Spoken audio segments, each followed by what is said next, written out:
আজ থেকে রাজধানীর করাইল বস্তিতে টিকা দেওয়া শুরু।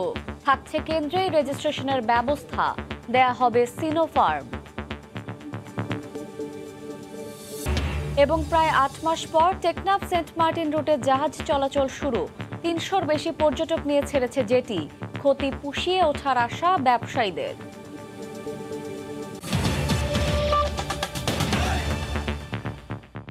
সময় সংবাদের সঙ্গে আছি শায়লা রহমান ইমা। প্রায় ৮ মাস পর টেকনাফ সেন্ট মার্টিন রুটে শুরু হলো পর্যটকবাহী জাহাজ চলাচল। এই মুহূর্তে টেকনাফের জেটি ঘাটে আছেন সুজাউদ্দিন রুবেল, সরাসরি যাচ্ছে তার কাছে। রুবেল, দীর্ঘ ২ মাস প্রায় ২২৯ দিন পর কক্সবাজারের যে টেকনাফ থেকে সেন্ট মার্টিন জাহাজ চলাচল শুরু হয়েছে। আজ ৯টা ৪০-এর দিকে জাহাজ রওনা হয়েছে সেন্ট মার্টিনের উদ্দেশ্যে। আপনারা দেখতে পাচ্ছেন এখন আমরা জাহাজে অবস্থান করছি। জাহাজে বিপুল সংখ্যক পর্যটক, তারা দেশে দূর দূরান্ত থেকে কক্সবাজার এসেছেন। এরপর কক্সবাজার থেকে টেকনাফ গাড়ি যোগে টেকনাফ আসেন এবং তারপরই কিন্তু কাঙ্ক্ষিত যে জাহাজ, সে জাহাজের দেখা মিলেছে এবং তারা টিকিট কেটে জাহাজে উঠেন। এখন কিন্তু তারা সরাসরি সেন্ট মার্টিনের উদ্দেশ্যে রওনা হয়েছে। আমরা যে জাহাজের কর্তৃপক্ষ রয়েছে তাদের সাথে কথা বলেছিলাম, তারা যে বিষয়টি বলছে, আজকে প্রথম দিন জাহাজ চলাচল শুরু হয়েছে। সেক্ষেত্রে যে নির্ধারিত যে ৩০০ আসন, তার বিপরীতে প্রায় ৩৫০ পর্যটক সেন্ট মার্টিনের উদ্দেশ্যে রওনা হয়েছে। তো বিশেষ করে আমরা এখানে যারা পর্যটক রয়েছে তারা আসলে দেখতে পাচ্ছি খুবই উৎফুল্ল। তারা বলছেন যে অনেকেই নতুন এসেছে, তারা সেন্ট মার্টিন আগে দেখেনি, এখন পরিবার পরিজন নিয়ে যাচ্ছে। আবার অনেকেই বলছে দীর্ঘ সময় গৃহবন্দী থাকার পর যান্ত্রিকতার জীবন ছেড়ে একটু প্রশান্তির খুঁজে তারা সেন্ট মার্টিনের উদ্দেশ্যে রওনা হয়েছেন। দীর্ঘ ২ বছর তাদের কোথাও ঘোরা হয়নি, সে ঘোরাফেরা করার জন্যই তারা সেন্ট মার্টিনের উদ্দেশ্যে যাচ্ছেন বলে আমাদেরকে জানিয়েছেন। তবে একটু যদি বলতে হয়, টেকনাফ উপজেলা প্রশাসন আমরা দেখতে পেয়েছি জাহাজ ছাড়ার আগেই তারা এসেছেন এবং তারা এসে পর্যটকদের সাথে কথা বলেন এবং তাদের সমস্যার কথাগুলো শুনেন। এছাড়াও জাহাজ কর্তৃপক্ষের সাথেও কথা বলেছেন। সবকিছু মিলিয়ে একটি পরিদর্শন দল এইখানে এসেছিলেন এবং তারা বিস্তারিত সব খুঁটিনাটি বিষয়গুলো দেখভাল করেছেন। আমরা টেকনাফ উপজেলা নির্বাহী কর্মকর্তার সাথে কথা বলেছিলাম, পারভেজ চৌধুরী। তিনি যে বিষয়টি বলছেন, এই মৌসুমে এই প্রথম আজ থেকে জাহাজ চলাচল শুরু হয়েছে। ধারাবাহিকভাবে এটি আগামী ২০ তারিখ থেকে আরও ৫টি জাহাজ চলাচল করবে বলে আমাদেরকে উপজেলা নির্বাহী কর্মকর্তা জানিয়েছেন। তবে পর্যটকরা যারা আছেন তাদের নিরাপত্তায় আমরা দেখতে পেয়েছি নৌ পুলিশ, ট্যুরিস্ট পুলিশ এবং কোস্টগার্ডের সমন্বয়ে একটি নিরাপত্তা বলয় তৈরি করা হয়েছে। তারা যাত্রা থেকে শুরু করে সেন্ট মার্টিন পর্যন্ত ঘোরাফেরা করবে এবং সব ধরনের নিরাপত্তা তারা জোরদার করেছেন বলে আমাদেরকে জানিয়েছেন। তারা যাতে নিরাপদে সেন্ট মার্টিন ভ্রমণ করে যাতে তারা পুনরায় নিজ নিজ গন্তব্যে ফিরতে পারে, সে পর্যন্ত তারা নিরাপত্তার জোরদার করবেন বলে আমাদেরকে জানিয়েছেন। সব কিছু মিলিয়ে আসলে বলতে হয় ৩৫০ পর্যটক আজ শুরু হয়েছে। পরবর্তীতে ২০ তারিখ থেকে আরও ৫টি জাহাজ চলাচল শুরু করবে। তো এই ছিল আমার কাছে সেন্ট মার্টিনগামী জাহাজ থেকে সবশেষ। সেন্ট মার্টিনগামী জাহাজ থেকে সবশেষ খবর জানাচ্ছিলেন সহকর্মী সুজাউদ্দিন রুবেল। ব্রাহ্মণবাড়িয়ায় কলেজ পর্যায়ে এসএসসি পরীক্ষার্থীদের দেওয়া হচ্ছে ভ্যাকসিন। এতে উচ্ছ্বসিত কোমলমতি শিক্ষার্থীরা। এই মুহূর্তে বাংলাদেশ গ্যাসফিল্ড স্কুল অ্যান্ড কলেজে আছেন রিপোর্টার উজ্জ্বল চক্রবর্তী, সরাসরি যাচ্ছে তার কাছে। উজ্জ্বল, আমি এই মুহূর্তে দাঁড়িয়ে আছি বাংলাদেশ গ্যাসফিল্ড অ্যান্ড স্কুল কলেজের টিকা কেন্দ্রে। আজকে থেকে কিন্তু যে কলেজ পর্যায়ে যারা এসএসসি পরীক্ষা দিবে তো তাদের কিন্তু টিকা দেওয়া শুরু হয়েছে। আমি এই মুহূর্তে যে কলেজটিতে আছি সেই কলেজটি বাংলাদেশ গ্যাসফিল্ড স্কুল অ্যান্ড কলেজ, সেই কলেজে কিন্তু সকাল ৯টা থেকে কিন্তু টিকা দেওয়া শুরু হয়েছে। আমরা দেখতে পাচ্ছি যে এই স্কুলটিতে বিভিন্ন পর্যায়ের যে শিক্ষার্থীরা, অর্থাৎ এইচএসসি পরীক্ষা যারা দিবে তাদের যে উৎসুক মানে তারা উৎসুক মুখর পরিবেশে কিন্তু টিকাদান কেন্দ্রে আসছে এবং টিকা পেয়ে তারা কিন্তু উচ্ছ্বাস প্রকাশ করছে। তারা বলছেন দীর্ঘদিন ধরে তারা এই টিকার জন্য অপেক্ষা করেছিলেন, আজকে তাদেরকে সেই কাঙ্ক্ষিত টিকা দেওয়া হচ্ছে।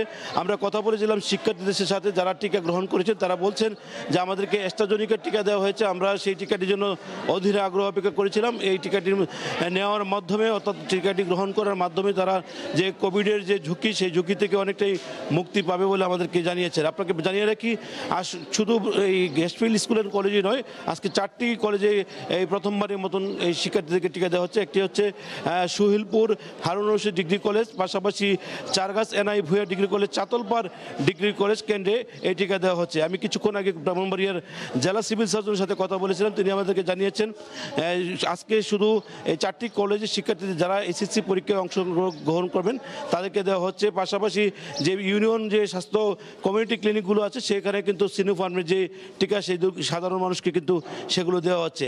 আপনাকে যদি ব্রাহ্মণবাড়িয়ার কোভিড যে ফলাফল সেটি যদি জানিয়ে রাখি, সেটি হচ্ছে ব্রাহ্মণবাড়িয়ায় গত 24 ঘন্টায় 2 জনের করোনা ভাইরাসের পরীক্ষার নমুনা সংগ্রহ করা হয়েছিল। তারা কারোই আক্রান্ত নেই, আক্রান্তের সংখ্যা 0 ব্রাহ্মণবাড়িয়া জেলায় এখন পর্যন্ত। তবে গত 2.5 বছরে এখন পর্যন্ত এই জেলাতে 180 জন মৃত্যুবরণ করেছে করোনা ভাইরাসে আক্রান্ত হয়ে। আপনাকে জানিয়ে রাখি, বর্তমানে কিন্তু ব্রাহ্মণবাড়িয়ার প্রত্যেকটি এলাকায় কিন্তু যে উৎসব মুখর পরিবেশ, অর্থাৎ ইউনিয়ন পর্যায়ে যে টিকা কেন্দ্র দানগুলো আছে সেখানে কিন্তু সিনোফার্মের যে টিকা সেগুলো দেওয়া হচ্ছে। পাশাপাশি যে স্কুল পর্যায়ে যে যারা শিক্ষার্থী আছে তাদেরকে অ্যাস্ট্রাজেনেকা টিকা দেওয়া হচ্ছে বলে আমাদেরকে যারা সিভিল সার্জনের পক্ষ থেকে জানানো হয়েছে। পর্যায়ক্রমে যে আরও যে শিক্ষার্থীরা আছে যে বিভিন্ন কলেজে তাদেরকে কিন্তু টিকা দেওয়া হবে বলে আমাদেরকে জেলা সিভিল সার্জনের পক্ষ থেকে নিশ্চিত করা হয়েছে। আমরা যারা টিকা গ্রহণ করেছেন সেই শিক্ষার্থীদের সাথে কথা বলেছিলাম, শিক্ষার্থীরা বলছেন যে এই টিকা গ্রহণের মধ্য দিয়ে তাদের যে কোভিডের ঝুঁকি সেটা অনেকাংশে কমে আসবে। পাশাপাশি যে আগামী দিনে যে কার্যক্রম অর্থাৎ যে জনসমক্ষে যাওয়া বিধিনিষেধ আরোপ ছিল সেটা তারা স্বাচ্ছন্দ্যে যেতে পারবেন বলে তারা আমাদেরকে নিশ্চিত করেছেন। পাশাপাশি যে বিভিন্ন অঞ্চলে যে টিকা কার্যক্রম সেটি আরও জোরদার করা হবে বলে জেলা সিভিল সার্জনের পক্ষ থেকে জানানো হয়েছে। এই ছিল আমার কাছে ব্রাহ্মণবাড়িয়া টিকা কেন্দ্র থেকে সর্বশেষ। ইমা, ব্রাহ্মণবাড়িয়ায় শিক্ষার্থীদের টিকাদান সম্পর্কে সবশেষ খবর জানাচ্ছিলেন সহকর্মী উজ্জ্বল চক্রবর্তী। সময় সংবাদে আরও থাকছে, বিয়ের মৌসুমে আবারও স্বর্ণের দাম বাড়ায় বিপাকে ক্রেতারা, কমে গেছে বিক্রি, দাবি ব্যবসায়ীদের।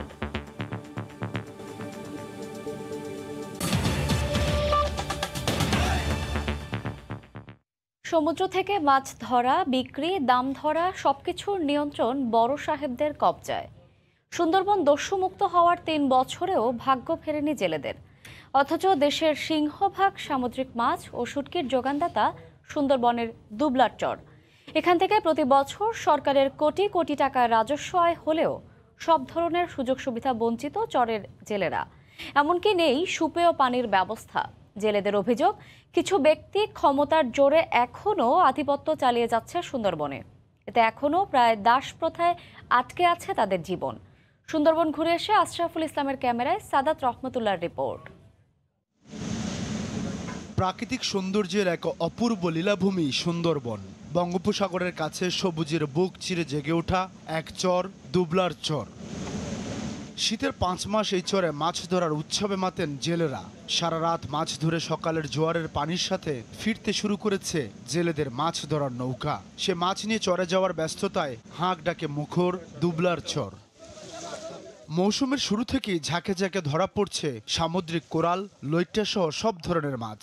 অতিরিক্ত মাছ জেলেরা শুটকির জন্য জড়ো করে দুবলার চরে, আর এসব শুটকি ছড়িয়ে যায় দেশের বিভিন্ন জেলায়। 20,000-এরও বেশি জেলে পরিবার ছেড়ে পুরো মৌসুমের জন্য আশ্রয় নেয় দুবলায়। গত বছরে দুবলার চরের শুটকি থেকে সরকার রাজস্ব পেয়েছে প্রায় 3.5 কোটি টাকা। ভালো দামি মাছ। তা চরে আপনি এই মাথায় বসে দেখলে ওই মাথাতে খবর শুনবেন যে চরে অমুকের বড় মাছ বাঁধিছে।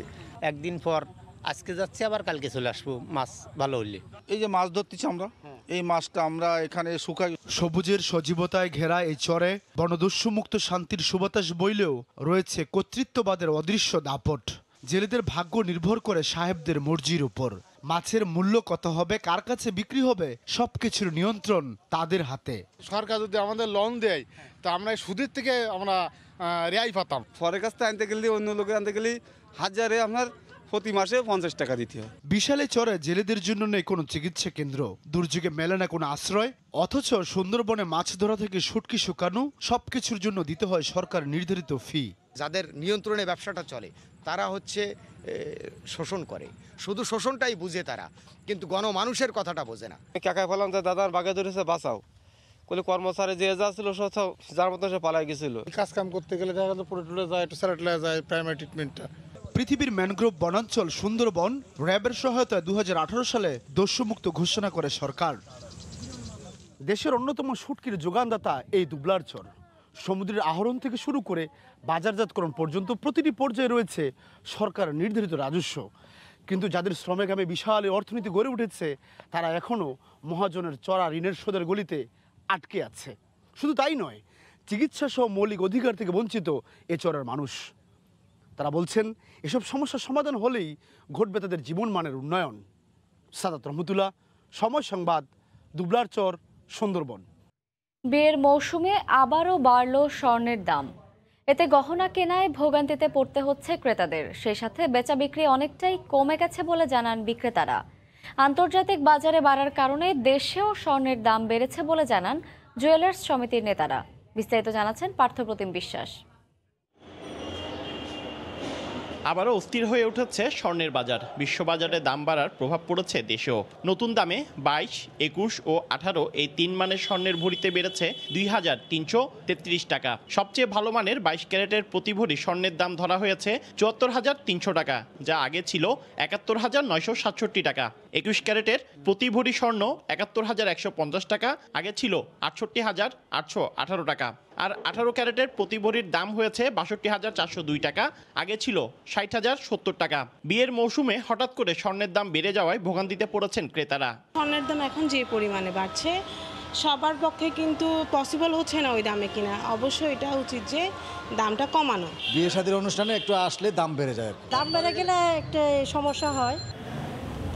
স্বর্ণের দাম বেড়ে যাওয়ায় তার প্রভাব পড়েছে বেচা বিক্রিতেও। দাম স্থিতিশীল না থাকায় ক্রেতারা অলংকার কেনা থেকে বিমুখ হচ্ছেন বলে জানান বিক্রেতারা। 2 মাস অন্তর অন্তর সোনার দামটা কি একবার বাড়ে একবার কমে, যার কারণে কাস্টমারটা টেনশন করে থাকে, আবার কমবে আবার বাড়তে পারে, যার কারণে সোনার দামের মুখে কাস্টমার হচ্ছে না। সুন্দর একটা রিজনেবল প্রাইস থাক, আমরা যেন সুন্দর ব্যবসা করি, সবাই যেন ব্যবসা করতে পারে, এরা যেন ক্রয় ক্ষমতার মধ্যে থাকে, সেটাই আর কি। কমলে একটু কাস্টমার আসে, বাড়লে তার কাস্টমার পাই না, তাহলে আমাদের ক্ষতি। বিয়ের মৌসুমকে টার্গেট করে দাম বাড়ানো হয়নি উল্লেখ করে জুয়েলার্স সমিতির নেতারা বলেন, আন্তর্জাতিক বাজারে বাড়ার কারণে দেশেও বেড়েছে। স্বর্ণের বাজার উঠানামা করতেছে যে আপনি দেখবেন এখন আপনাদের সবাইয়ের মোবাইলে দেখা যাচ্ছে এখন স্বর্ণের বাজার 200 টাকা উঠছে, 100 টাকা উঠছে, 100 টাকা পড়তেছে। এটার উপর ভেরিফাই করে স্বর্ণের বাজারটা নির্ভর করে। ট্যাক্সের মাধ্যমে স্বর্ণ আনার অনুমতি দিয়েছে, এই সুযোগে ওরা ট্যাক্স দিয়ে কিছু স্বর্ণ আনতেছে বাংলাদেশে। তো ওখানে যখন আন্তর্জাতিক বাজার বেড়ে যায়, এখানেও বেড়ে যায়। চট্টগ্রাম নগরীতে বাজুসের সদস্যভুক্ত প্রায় 5,000 সোনার দোকান রয়েছে। এর মধ্যে নগরীর বিভিন্ন বিপণী বিতান, হাজারীগল্লি, রিয়াজউদ্দিন বাজার, দেওয়ান বাজারের বেশিরভাগ দোকান রয়েছে। পার্থপ্রতিম বিশ্বাস, সময় সংবাদ, চট্টগ্রাম। প্রতিষ্ঠার 1 দশক পার হলেও সমাধান হয়নি বরিশাল বিশ্ববিদ্যালয়ের শিক্ষার্থীদের আবাসন সংকট। 3/4 বেশি শিক্ষার্থীকে থাকতে হচ্ছে মেস বা বাড়ি ভাড়া করে। এতে অতিরিক্ত ব্যয়ের পাশাপাশি শিক্ষা জীবনে বাড়ছে নানা জটিলতা। মিজানুর রহমান মিন্টুর তোলা ছবিতে বিস্তারিত জানাচ্ছেন শফিক মুন্সি। 2010 সালে প্রতিষ্ঠার পর থেকেই বরিশাল বিশ্ববিদ্যালয়ের শিক্ষার্থীরা বঞ্চিত পর্যাপ্ত আবাসন সুবিধা থেকে। প্রশাসনের পক্ষ থেকে শতভাগ আবাসিক বিশ্ববিদ্যালয়ে রূপান্তরের লক্ষ্য থাকলেও তা পূরণ সম্ভব হয়নি আজও। বর্তমান 8,000 শিক্ষার্থীর মধ্যে মাত্র 1,500 শিক্ষার্থী থাকতে পারছেন 3টি হলে। তবে প্রতিটি হলেই ধারণ ক্ষমতার বেশি শিক্ষার্থীকে রাখার অভিযোগ প্রশাসনের বিরুদ্ধে। 2 জন থাকতে হয় একটা বেডে, সেক্ষেত্রে দেখা যায় জিনিসপত্র বইপত্র থাকে, পরীক্ষা যদি এক সময় পড়ে তাহলে একটু অসুবিধা হয়। যে হলে থাকতে পারলে দেখা যাচ্ছে আমার অনেক ধরনের নিরাপত্তার সাথে সাথে আরো অনেক ধরনের সুবিধা পেতাম। হলে সিট না হওয়ার কারণে দেখা যায় বাইরে থাকা লাগে, বাসে কিংবা কোনো মানে বাইরের গাড়িগুলোতে যাতায়াত করা লাগে। তো এটা তো একটা মেয়ের জন্য অবশ্যই রিস্কি। হলে স্থান না হয় বিশ্ববিদ্যালয়ের শিক্ষার্থীর বেশিরভাগই নগরীর বিভিন্ন স্থানে মেস বা বাসা ভাড়া করে থাকেন। তবে ক্যাম্পাস থেকে দূরে থাকায় পড়তে হয় নানা ঝামেলায় বলে দাবি শিক্ষার্থীদের। আমাদের বেসিক্যালি 4 জন করে একটা রুমে থাকার নিয়ম বা আমরা থাকার কথা, কিন্তু আমাদের সে জায়গা হল কর্তৃপক্ষ 8 জন করে রাখে, যেখানে গাদাগাদি করে থাকা লাগে। বাইরে হচ্ছে বাসা ভাড়া অনেক বেশি, যার ফলে পড়াশোনার বিভিন্ন সমস্যা হয়, আবার যাতায়াতেরও বিভিন্ন সমস্যা হয়। অবশ্য শিগগিরই মেয়েদের জন্য একটি হল উদ্বোধন করা হবে। আর আবাসন সমস্যার স্থায়ী সমাধানে সরকারের সহযোগিতা চেয়েছেন উপাচার্য।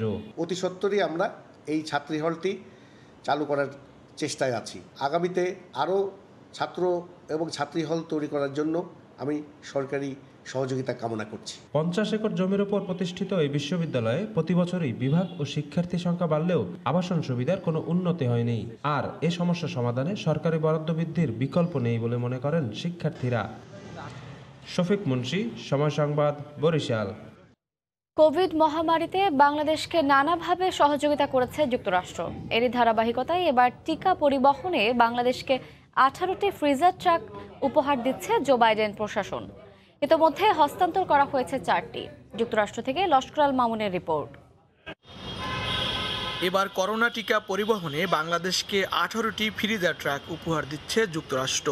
বাংলাদেশকে কোভিড-19 টিকা কার্যক্রমে যুক্তরাষ্ট্রের চলমান সহায়তার অংশ হিসেবে এসব ফ্রিজার ট্রাক দেয়া হচ্ছে। এর মধ্যে 4টি ট্রাক স্থানীয় সময় সোমবার হস্তান্তর করা হয় বাংলাদেশে। ঢাকায় মার্কিন দূতাবাসের ভারপ্রাপ্ত deputy chief of mission William Dowers ও দেশটির আন্তর্জাতিক উন্নয়ন সংস্থা USAIDর মিশন ডিরেক্টর ক্যাথরিন স্টিভেন্স জানান, কঠিন এ ভাইরাস জয় করতে বাংলাদেশের পাশে থাকবে যুক্তরাষ্ট্র।